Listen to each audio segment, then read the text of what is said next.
आणि आता पाहूयात 25 मिनिटं 50 बातम्या। बंगालच्या उपसागरातील कमी दाबाच्या क्षेत्राची तीव्रता वाढते, त्यामुळे विदर्भात आणि किनारपट्टीवरील कमी दाबाच्या पट्ट्यामुळे कोकणात पावसाचा जोर पुढील 2 दिवस कायम राहणार असून रत्नागिरी आणि चंद्रपुरात पावसाचा जोर जास्त राहणार आहे। पुढचे 3 ते 4 दिवस मुंबई, रायगड, ठाणे, पालघर, रत्नागिरी, सिंधुदुर्ग आणि कोल्हापूर आणि घाटमाथ्यावर पावसाचा जोर कायम राहण्याची शक्यता आहे। हवामान विभागाने या परिसरात अतिमुसळधार पावसाचा अंदाज वर्तवलाय। मुंबईसह राज्यात पावसाने चांगलाच जोर धरलाय। मुंबईतील पश्चिम उपनगरामध्ये मुसळधार पाऊस कोसळतोय। अंधेरी, मालाड, कांदिवली, बोरिवली परिसरात जोरदार पावसाने हजेरी लावली। मुंबईमध्ये पुढचे 3 ते 4 दिवस पाऊस पडण्याची शक्यता हवामान खात्याने वर्तवली आहे। मुंबईमध्ये सध्या जोरदार पाऊस सुरू आहे। अनेक ठिकाणी रस्त्यावरती पाणी साचले। अंधेरी सबवे पाण्याखाली गेलाय। वाहतूक तिकडची बंद झाली आहे। मुंबई आणि उपनगरामध्ये जोरदार पावसाने हजेरी लावली। नवी मुंबई, ठाणे, कल्याण परिसरात देखील पावसाचा जोर आहे। कल्याणमधील छत्रपती शिवाजी महाराज चौक परिसरात पाणी साचायला सुरुवात झाली। शहापुरात मध्यरात्रीपासून संततधार पावसाने हजेरी लावली आहे, त्यामुळे नदी नाले तुडुंब भरून वाहू लागलेत। पावसाच्या आगमनाने धरण क्षेत्रात चांगल्या पावसाने पाण्याचं आगमन होत आहे किंवा पाण्याची पातळी वाढतीये धरण क्षेत्रामध्ये या मुसळधार पावसामुळे।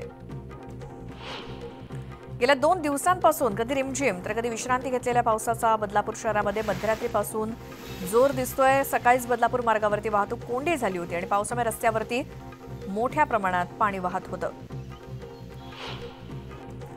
नवी मुंबईमध्ये जोरदार पाऊस सुरू आहे। एपीएमसी बाजारात पाणी साचले, त्यामुळे पालिका आणि एपीएमसी समितीच्या नालेसफाईची पोलखोल झाली आणि पुढील काही तास नवी मुंबईत जोरदार पावसाचा अंदाज वर्तवण्यात आलाय। वसई, विरार, नालासोपारा परिसरात पावसाची संततधार सुरूच आहे। हवामान खात्याने पालघर जिल्ह्याला ऑरेंज अलर्ट दिलाय। काही रेल्वे गाड्या विलंबाने धावत आहेत। नागपुरात रात्री ढगांच्या गडगडाटासह पाऊस झाला, तर आज सकाळपासून पावसाचा जोर आणखी वाढलाय। नागपुरातील अनेक सखल भागात पाणी साचलंय आणि पुढील काही तास मुसळधार पावसाचा अलर्ट देण्यात आलाय। मध्यरात्रीपासून नागपुरात मुसळधार पावसाने हजेरी लावली आहे। पावसामुळे अनेक सखल भागात पाणी साचलं, त्यामुळे शाळा आणि महाविद्यालयांना सुट्टी जाहीर करण्यात आली आहे। गेले 15 दिवस उलटले तरी देखील मुंबई गोवा राष्ट्रीय महामार्गावरची दरड हटवण्यात प्रशासनाला अपयश आलंय, त्यामुळे गोव्यातील बांधकाम विभाग सुशेगात असल्याचं दिसतंय।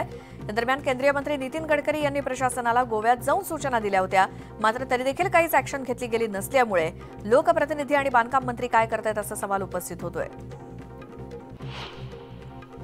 मुसळधार पावसाचा फटका कोकणासोबतच गोव्याला देखील बसलाय। गोव्याला मुसळधार ते अतिमुसळधार पावसाचा इशारा हवामान खात्याने दिलाय। सतत पडणाऱ्या पावसामुळे सखल भागात पाणी साचलंय। काही भागात पूर परिस्थिती निर्माण झाल्यामुळे जनजीवन विस्कळीत झालंय। रत्नागिरी जिल्ह्यातल्या खेडमध्ये पहाटेपासून पावसाने विश्रांती घेतली, मात्र अधूनमधून मुसळधार पावसाच्या सरी बरसतायत।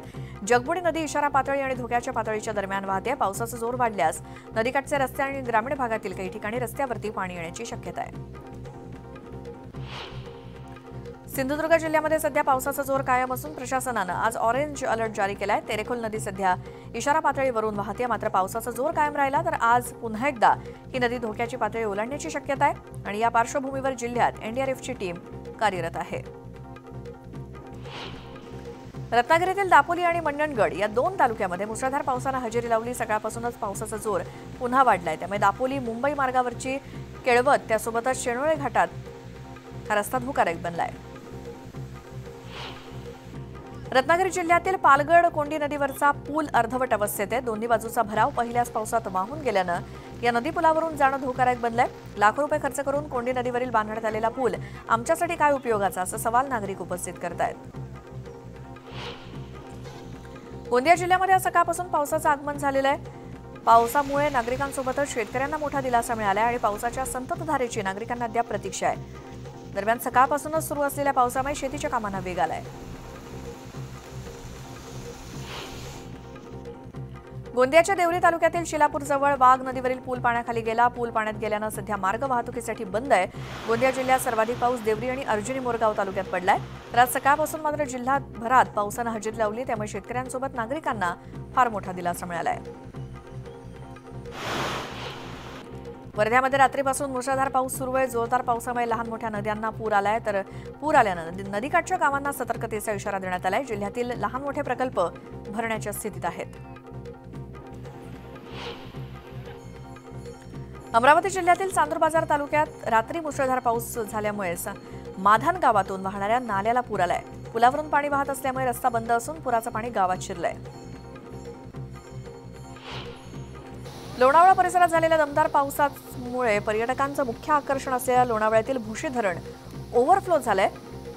पर्यटक पंढरी अशी ओळख असलेल्या भुशी धरणाच्या सांडव्यावरून पायऱ्यांवरून वेगानं पाणी वाहू लागलंय. त्यामुळे सुरक्षेच्या कारणास्तव पर्यटकांना पायऱ्यांवरती जाण्यास मज्जाव करण्यात येतोय.